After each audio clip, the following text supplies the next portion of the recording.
All right, let's dive into Thesprotia.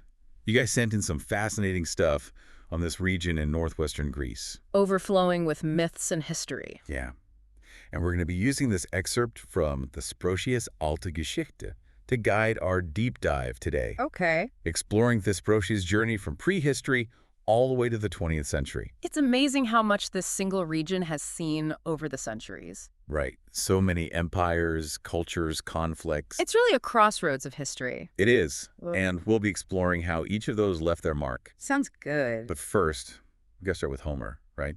You think of Thesprotia, you think of Odysseus and his journey to the underworld. Oh, absolutely. The Odyssey places the entrance to the underworld right there in Thesprotia. Exactly. At the meeting point of the rivers Acheron and Kokitos. Those rivers weren't just geographical features, you know. Right, right. To the ancient Greeks, they were rivers of sorrow, carrying the weight of the dead. It's fascinating how the ancient Greeks blended geography and mythology. And here's where it gets really cool. The archaeological evidence actually supports some of those myths. Oh, you're right. Excavations at sites like the Adjamarina and Sideri caves, Yeah. they've unearthed evidence of both Neanderthals and early Homo sapiens, Wow. living in Thesprotia going way back to the Middle Paleolithic period. So we're talking tens of thousands of years of human presence. At least. That's incredible. Yeah. But what about the name Thesprotia itself? Where does that come from? Well, the name is thought to be derived from Kicheros, a Pelasgian leader, Okay. also known as Thesprotos. Interesting. Legend has it that he founded the region's first city, initially called Kicheros, but later renamed Ephyra.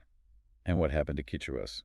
Oh, tragic end during a deer hunt, thanks to the goddess Artemis. So even the name Thesprotia is steeped in mythology. Right. It really highlights the power of stories, how they shape our understanding of a place. For sure. But how does Thesprotia transition from those early mythical origins to, well, the Greece we know from history books? That shift came with the arrival of the Hellenes around 1900 BC. Okay. They migrated into the region, Mhm. spreading throughout Epirus, and became the dominant cultural force. Right. They eventually formed three major tribes: the Thesprotians, Chaonians, and Molossians.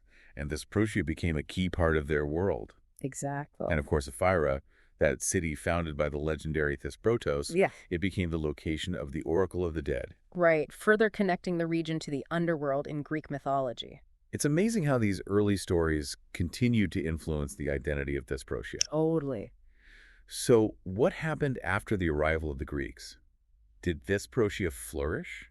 It did. It entered a period of growth and prosperity. Oh, nice. Cities like Pandosia, Busheshan, Batia, and Elatria thrived, really important centers of trade and culture. Wow. Thesprotia was really coming into its own. And you can't talk about ancient Greece without mentioning the Mycenaeans. Those incredible builders. Yeah, but did they leave their mark on Thesprotia?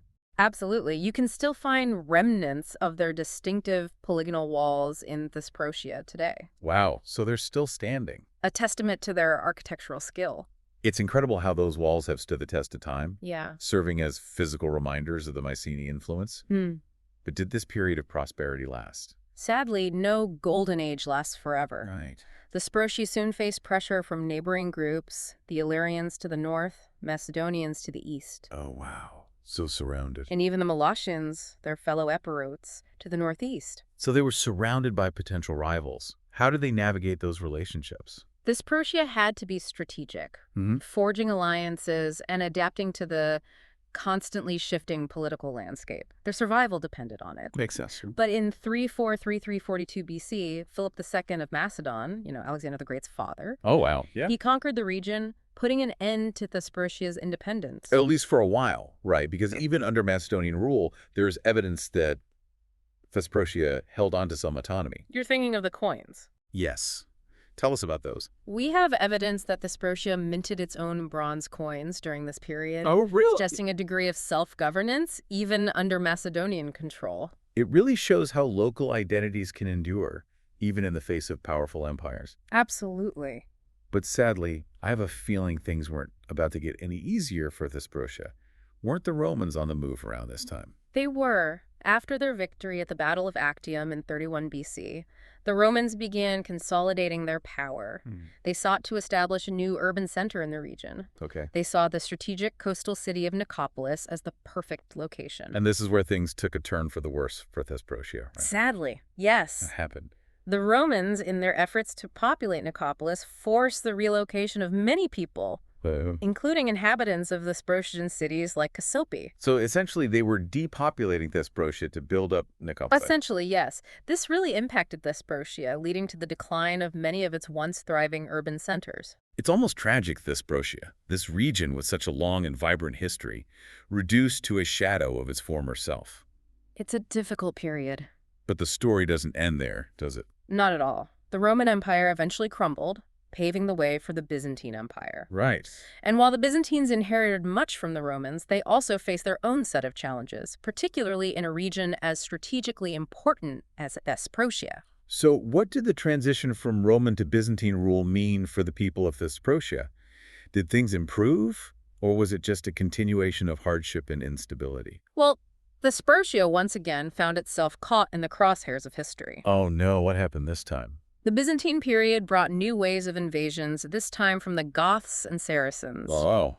drawn to the region's lingering wealth. It's heartbreaking to think of these communities struggling to rebuild after the Roman period, only to be hit with another wave of conflict and destruction. Yeah, a lot of upheaval. Did they have any moments of peace during this tumultuous time? There were periods of relative calm and rebuilding, thankfully. Okay. For example, the modern city of Paramythia is built upon the ruins left by the Gothic king Totila's destructive campaign in the 6th century AD. So they rebuilt on top of the destruction. It's a testament to the resilience of the people of Thesprotia.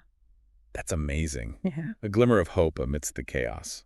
But I have a feeling we're about to enter another period of upheaval in Thesprotia's history. The Ottomans, right? You're absolutely right. They were a major force in this region. In 1449 AD, the Ottomans arrived, marking the beginning of a long and complex period of Ottoman rule for Thesprotia. And that's where we'll pick up in our next segment. Sounds good. But before we move on, let's just take a moment to consider everything we've just covered. From prehistoric caves to the fall of empires, Thesprotia has witnessed it all. It really has. What stands out to you so far about this journey through time? What piqued your curiosity? Welcome back to our deep dive into the history of Thesprotia. All right, so we left off with the Ottomans arriving in 1449. Ushering in a new era for the region. You know, we've talked about empires and conquests, but I'm curious, what was life actually like for the people living in Thesprotia during this period of Ottoman rule? It's a fascinating question. Right. And while the sources don't always give specific details about daily life, Right. we can get a sense of their experiences through this lens of resilience and resistance. Okay, so tell me more about that. The people of Thesprotia, with their long history of fighting for independence, they weren't just going to accept foreign rule passively. So they didn't just say, all right, new empire, new rules. Not at all. Their spirit of independence, it really continued to burn brightly. I like that. In fact, one of the earliest recorded uprisings against the Ottomans, it happened in Thesprotia in 1611. Wow, really? Led by A figure named Dionysios. Dionysios. Less than 150 years after the Ottoman conquest? That's incredible. What motivated him to lead this rebellion? Unfortunately, the sources don't provide us with those specific details. Oh.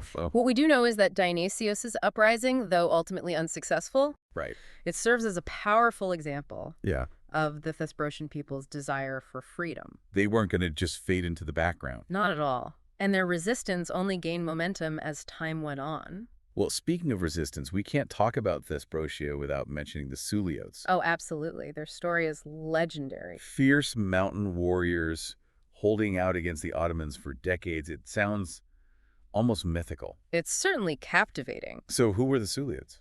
They were a group of villages in the Suli region of Thesprotia, Okay. known for their military skills and their determination to resist Ottoman control. So how did they manage to hold out for so long? Well, they even established their own autonomous confederation of villages. Wow. So they were governing themselves. Essentially, yes, for a period of time. That's remarkable. But didn't they eventually clash with Ali Pasha, They did. that larger-than-life figure who ruled Ioannina? Right. Ali Pasha, a complex and ambitious figure of Ottoman Albanian descent, he saw the Suliots and their independent spirit as a direct challenge to his own power. So a threat, He launched a series of campaigns against them. trying to bring them under his control. Exactly. But the Suliotes weren't easily subdued, were they? You're right. They had a reputation for being incredibly tenacious fighters. They did. Who were some of their leaders? Well, they had figures like Lambros Savellas, Okay. Kitsos Botsarias, and even a legendary female warrior, Moshchotsevela. Hold on. A female warrior. Tell me more about this Moshchotsevela. She was an extraordinary figure. Yeah. Masha was the wife of Lambros Savellas, Okay. but she was far more than just a wife. Right. She was a skilled fighter in her own right, a brilliant strategist, and an inspiring leader. Wow. She sounds amazing. A true testament to the strength and resilience of the women of Thesprotia. Absolutely. But even with such determined leaders, they couldn't hold out forever, could they? Sadly, no. What was their fate? Ali Pasha, through a combination of military might, cunning tactics, and promises of safe passage, Oh, wow. eventually wore down the Suliotes' resistance. So what happened to them? Some were able to flee to the Ionian Islands, Okay. while others sought refuge with different anti-Ottoman forces. It's a bittersweet story. It is. Incredible bravery and ultimately displacement. Yeah, Did their resistance have any lasting impact on Thesprotia? absolutely. Did it inspire others to fight for their own independence? This story of the Suliotes became a symbol of defiance against Ottoman rule, Okay. not just within Thesprotia, but throughout Greece. Wow. And as the Greek War of Independence gained momentum in the early 19th century, the people of Thesprotia once again rose up. Hoping to break free. Exactly. But if I remember my Greek history correctly, Thesprotia wasn't part of the newly independent Greek state that emerged in 1832. You're right. Why was that? Well, while much of Greece achieved independence in 1832, Thesprotia, along with the rest of Epirus, remained under Ottoman rule. So even though Greece itself gained its independence, Thesprotia's struggle continued. Exactly. For how long? There were major uprisings in Thesprotia in 1854 and again in 1878, Wow. both fueled by that desire for self-determination. It's a powerful reminder that the fight for freedom is often long and arduous, It is. filled with setbacks and sacrifices. Absolutely. When did that freedom finally arrive for Thesprotia? It took time. Yeah. But in 1913, during the Balkan Wars, Okay. the Greek army liberated Thesprotia from Ottoman control.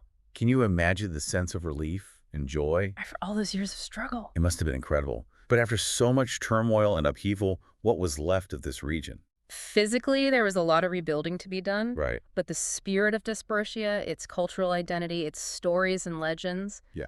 those endured. And that's what we'll explore in our final segment. Sounds good. Can't wait.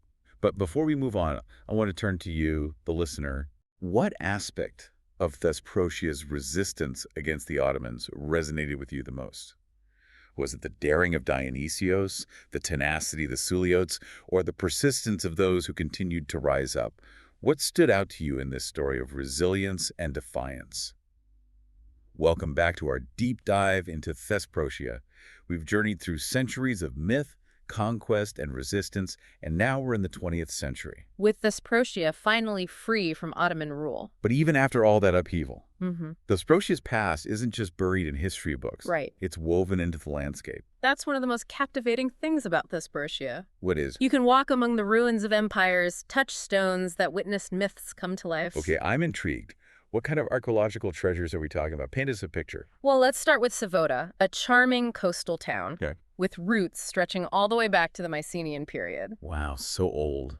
Imagine strolling along the harbor, knowing that ships carrying ancient heroes and warriors once docked in that very spot. I can practically feel the sea breeze and hear those ancient ships.